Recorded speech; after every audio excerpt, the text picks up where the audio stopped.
There is a definite assault against the unvaccinated, and you've talked about how they recommend, perhaps psychiatric medication or something for people that don't want to take a vaccine. So this has come out recently out of the College of Physicians and Surgeons of Ontario.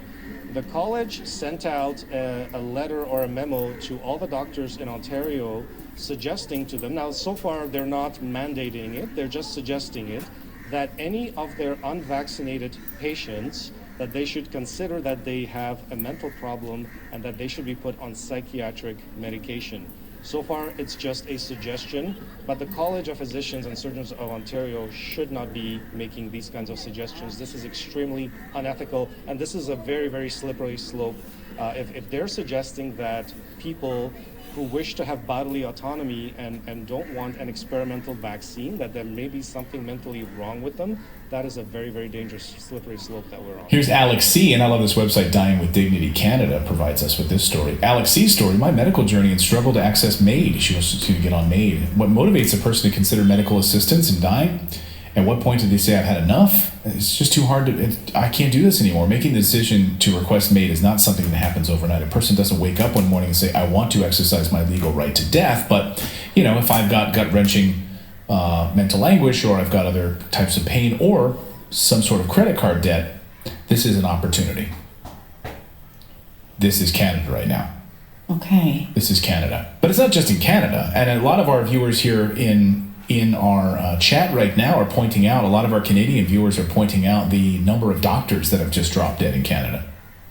It's been bad. I mean, they're zeroing in on like 100, I think. I think the number right now is at 93, which is really, really troubling. Anyway, in Switzerland, Swiss cardiologist Dr. Thomas Binder describes his experience in a mental health facility. When he was placed there for speaking the truth about COVID-19.